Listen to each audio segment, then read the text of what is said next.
ये कहानी है उत्तर प्रदेश के एक छोटे से गांव में रहने वाले राजीव की, जो कि स्वभाव से बहुत ही ज़्यादा सीधे साधे इंसान थे।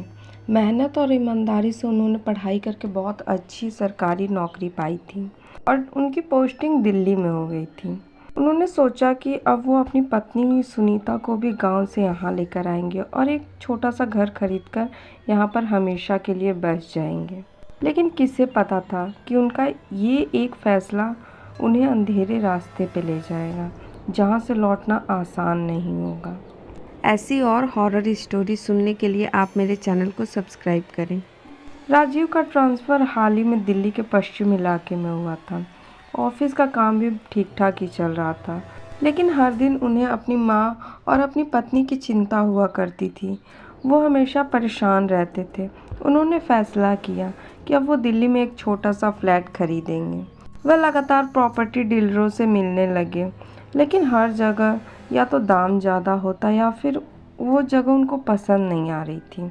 एक दिन राजीव को अपने ऑफिस के बाहर एक आदमी मिला, जिसे वो जानते तक नहीं थे। उस आदमी ने तुरंत ही राजीव से पूछा, आप घर देख रहे हो ना?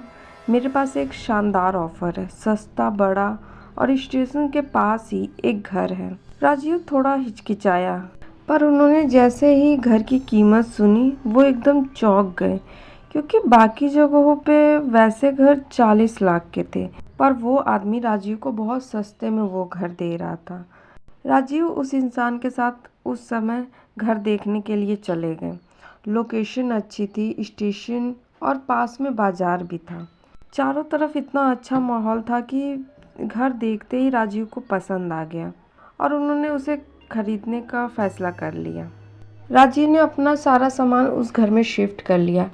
अगले ही दिन उन्होंने अपनी माँ, पत्नी और अपनी एक छोटी सी बेटी रिया उसको दिल्ली बुला लिया। सभी लोग दिल्ली आकर बहुत ज़्यादा ही खुश थे। कुछ महीनों तक सब कुछ ठीक चला, लेकिन एक रात रिया के मम्मी पापा जब घर से बाहर जा रहे थे, तभी थोड़े ही दूर जाने पर उनका एक कार से बहुत बड़ा भयानक एक्सीडेंट हो जाता है और वो उस एक्सीडेंट में मारे जाते हैं। रिया के मम्मी पापा की मौत के बाद से ही रिया बहुत ज़्यादा उदास रहने लगी। वो हमेशा अपने मम्मी पापा को याद किया करती थी। वो रात में ठीक से सो तक नहीं पाती थी। उसकी दादी को लगा कि रिया अपने मम्मी पापा की मौत की वजह से बहुत ज़्यादा दुखी रहने लगी है।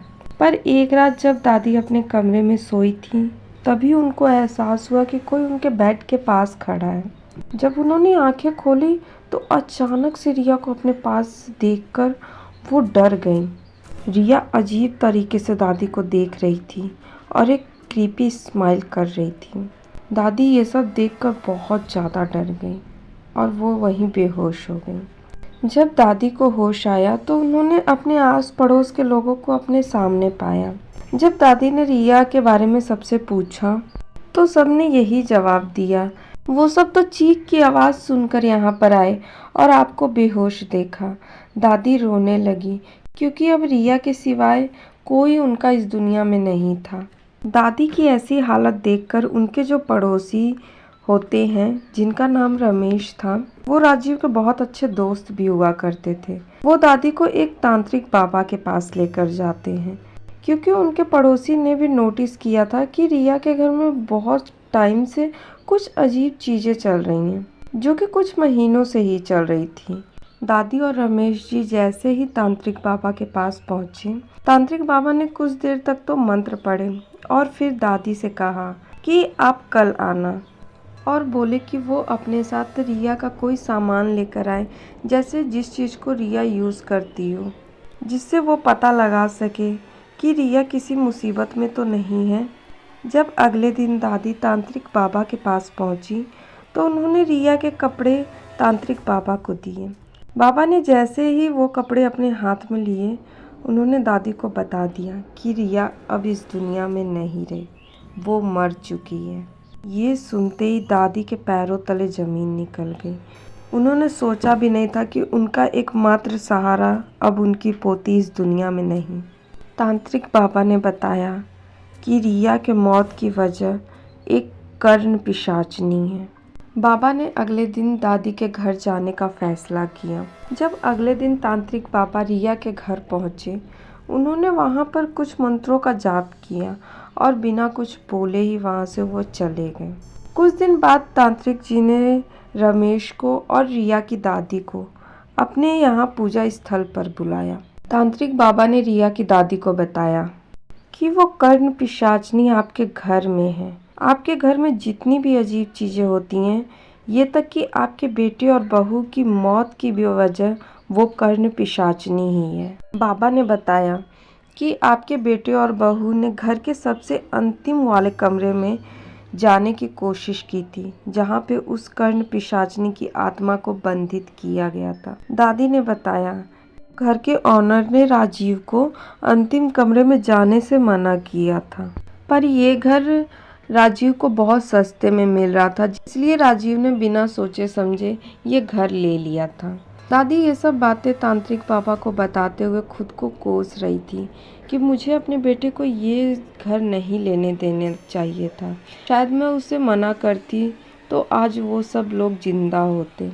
रमेश जी ने दादी को संभाला और तांत्रिक बाबा ने बताया कि आपके बेटे और बहू को उस कमरे में एक लकड़ी का पुराना संदूक मिला। जब उसे खोला गया तो उसमें एक कटी चोटी और उस चोटी में कान की बालियां अटकी हुई थीं। राजीव की पत्नी ने वो कान की बालियां ले लीं और जैसे ही उस रात को रिया के मम्मी पापा मार्केट के लिए जा रहे थे, उसी रात को उनकी मौत हो गई। तांत्रिक बाबा ने बताया कि उस पिशाचनी को कैद करना बहुत ही मुश्किल है। वो घर पहले एक तांत्रिक के तंत्र क्रिया करने का स्थल था, जहां उसने कर्ण पिशाचनी को एक सिद्धि की मदद से 12 दिन की कठिन प्रक्रियाओं के बाद जागृत किया था, जिसमें उस तांत्रिक ने सारी सिद्धि सही से की, लेकिन अंतिम दिन उसने कुछ गलतियां कर दी, जिससे वो वहीं जलकर राख हो गया। फिर वहाँ कुछ समय बाद घर बना दिया गया। राजीव के घर लेने से पहले उस घर में एक लड़की रहने को आई थी, जिसका नाम वेदिका शर्मा था। वेदिका एक टीचर थी, पर कुछ दिन बाद वेदिका की मौत अचानक से हो गई। जब सबने वेदिका की बॉडी को देखा तो वो ऐसा लग रहा था जैसे वेदिका ने किसी बात को लेकर सुसाइड किया हो। फिर उस घर के ऑनर ने वहां पूजा करवाई और उस पिशाचनी को वेदिका की आत्मा के साथ वहीं घर में बांध दिया। ये सभी बातें तांत्रिक बाबा रिया की दादी को बताते हुए बोले कि वो जितनी जल्दी हो सके उस घर को छोड़ दें, वरना वो पिशाचनी उनकी भी जान ले सकती है। दादी ने ये सब सुनते ही वो बिना उस घर में आए वहीं से अपने गांव के लिए वापस लौट गईं। हमें कभी भी कोई भी नया घर लेने से पहले उसके पास्ट के बारे में पता कर लेना चाहिए, या घर में मिलने वाली कोई भी अजीब चीज़ों का इस्तेमाल नहीं करना चाहिए। ये गलतियां हमारी जान भी ले सकती हैं।